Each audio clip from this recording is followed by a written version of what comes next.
तो दोस्तों स्वागत है आपका गुप्ता कोचिंग क्लासेस स्टेशन गली खेतासराय।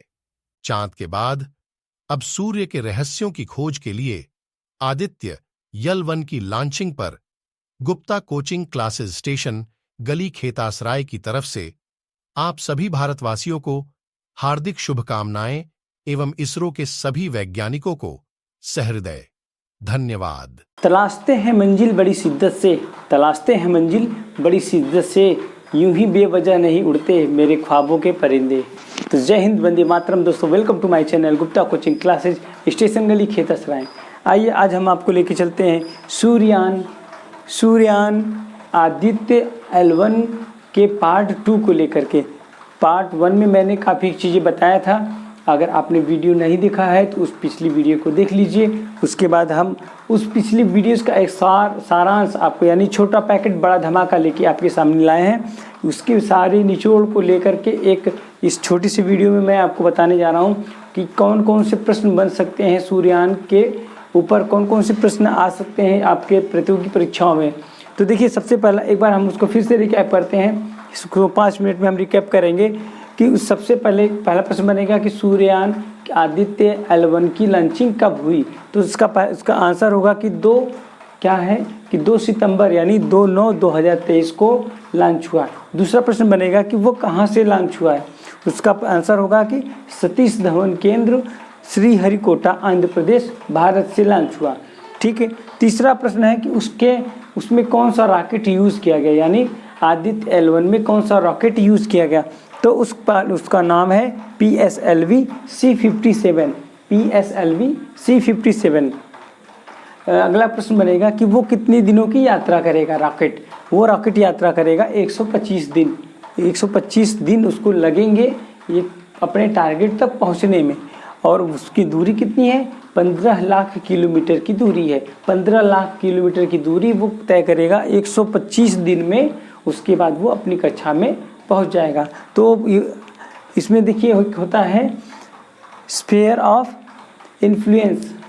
स्फीयर ऑफ इन्फ्लुएंस एक पॉइंट होता है, एक बिंदु होता है जहां पर पृथ्वी का गुरुत्वाकर्षण समाप्त होता है।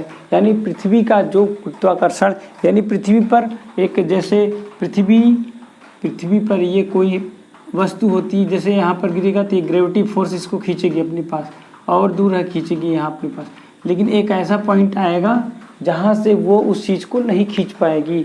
तो वही लास्ट पॉइंट क्या होता है, स्फीयर ऑफ इन्फ्लुएंस होता है, जहाँ पर गुरुत्वाकर्षण बल पृथ्वी का समाप्त हो जाता है।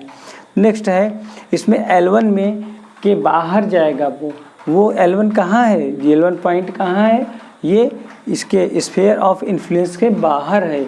उससे बाहर किस में है, उस एक पॉइंट है, एक ऑर्बिट है जो कक्षा उसकी है, इसको कहते हैं हेलो ऑर्बिट। L1 जो है हेलो ऑर्बिट के चक्कर लगाएगा, हेलो ऑर्बिट में वो चक्कर लगाएगा। नेक्स्ट है एक लैग्रांज पॉइंट। लैग्रांज पॉइंट किसे कहते हैं, लैग्रांज पॉइंट 2 खगोलीय पिंडों के मध्य, यानी 2 खगोलीय पिंड। खगोलीय पिंड क्या होता है, जैसे पृथ्वी हमारा है, मंगल है, सूर्य है, तो ये सारे खगोल में यानी भूगोल में यानी खगोल में जो सारे पिंड होते हैं उसे खगोलीय पिंड कहते हैं। और हर एक पिंडों में अपना एक गुरुत्वाकर्षण बल होता है। तो ऐसे सूरज में अपना गुरुत्वाकर्षण बल है, ऐसे पृथ्वी में अपना गुरुत्वाकर्षण बल है, चंद्रमा पर भी अपना गुरुत्वाकर्षण बल है। तो ऐसे वही चीज़ होता है कि 2 खगोलीय पिंडों के मध्य, क्या 2 खगोलीय पिंडों के मध्य ऐसा बिंदु जहाँ पर गुरुत्वाकर्षण बल बराबर काम करता है। यानी ऐसा पिंड जैसे सूर्य और पृथ्वी है, इसके बीच में एक ऐसा बिंदु होगा जहाँ पर इसका ग्रेविटी और इसकी ग्रेविटी दोनों बराबर काम करती होगी, उसे कहते हैं लैग्रांज पॉइंट। फिर से एक बार देखेंगे, 2 खगोलीय पिंडों के मध्य ऐसा बिंदु जहाँ गुरुत्वाकर्षण बल बराबर हो जाता है, उसे लैग्रांज बिंदु कहते हैं, लैग्रांज पॉइंट कहते हैं। पृथ्वी और सूर्य के बीच 5 लैग्रांज पॉइंट हैं। कितने पॉइंट हैं, बहुत ही मोस्ट इम्पॉर्टेंट क्वेश्चन बनेगा यहाँ से कि पृथ्वी और सूर्य के बीच कितने लैग्रांज पॉइंट्स हैं। तो उसका आंसर होगा कि 5 लैग्रांज पॉइंट होते हैं। कौन कौन से, L1, L2, L3, L4 and L5।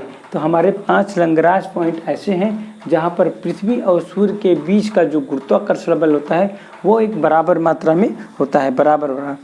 Next है, जैसे कहते हैं कि सूर्य और ये पृथ्वी है, तो हमारा जो L1 पॉइंट है, L1 पॉइंट कितना है, जैसे अगर इसके बीच की दूरी 100 किलोमीटर की है तो हमारा L1 पॉइंट है 1 किलोमीटर। कुछ लोग कहते हैं कि सोलर जा रहा है वो जल तो नहीं जाएगा, तो जलेगा नहीं, ये तो नहीं जलेगा, लेकिन कुछ देश हैं जो ज़रूर जल जाएंगे, तो इसलिए ज़रूर जलना तो किसी न किसी को तो है ही है, तो देश कुछ देश के लोग तो जलेंगे ही जलेंगे, लेकिन हमारा ये नहीं जलने वाला है। क्यों नहीं जलने वाला है? इसमें सोलर पैनल लगा हुआ है। एक सोलर पैनल ऐसा पैनल है, उसका नाम है Parker solar probe. Parker solar probe जो कि बहुत ही एक अच्छे धातु से बना हुआ है, जो कि ऊष्मा का अवशोषण बहुत कम करता है। सफ़ेद रंग की इसकी कलर वो वाइट कलर का होता है, जिसके कारण ये नहीं जलेगा। तो ये थे इस इम्पॉर्टेंट पॉइंट कुछ ये आदित्य L1 के। इसमें देखिए हम इसका कुछ स्ट्रक्चर के बारे में बता देते हैं। इस रॉकेट का जो स्ट्रक्चर था ये 4 पार्ट में बटा हुआ था। रॉकेट का जो स्ट्रक्चर था 4 पार्ट में बटा हुआ था, यानी जो पहला स्टेज था इसमें ये सॉलिड फ्यूल था, एक सॉलिड फ्यूल भरा हुआ था। इसमें नीचे का जो पहला स्टेज था उसमें सॉलिड फ्यूल था, और जो सेकंड स्टेज था वो था लिक्विड फ्यूल। लिक्विड फ्यूल यानी लिक्विड फ्यूल था, जिसके थ्रू वो ईंधन था, जिस ईंधन के थ्रू वो स्पीड बना करके ऊपर जाने वाला है। तो उसमें क्या था, एक विकास नाम का एक इंजन था। ये भी क्वेश्चन बन सकता है कि विकास इंजन इस आदित्य L1 में किस स्टेज में रखा गया था। तो इसका आंसर होगा कि ये रॉकेट में स्टेज 2 में विकास इंजन को रखा गया था, जो कि लिक्विड फ्यूल के साथ में था। थर्ड है ये भी सॉलिड फ्यूल है, और फोर्थ है ये भी लिक्विड फ्यूल है। तो ये रहा रॉकेट का स्ट्रक्चर। अगर हमारा वीडियो आपको अच्छा लगा तो प्लीज़ वीडियो को लाइक कीजिए, चैनल को सब्सक्राइब कीजिए, अधिक से अधिक शेयर कीजिए। थैंक यू दोस्तों। अगर हमारा वीडियो अच्छा लगा हो तो प्लीज़ वीडियो को लाइक करें, चैनल को सब्सक्राइब करें और दोस्तों को शेयर करें। हमारा वीडियो देखने के लिए आप सभी का बहुत बहुत धन्यवाद।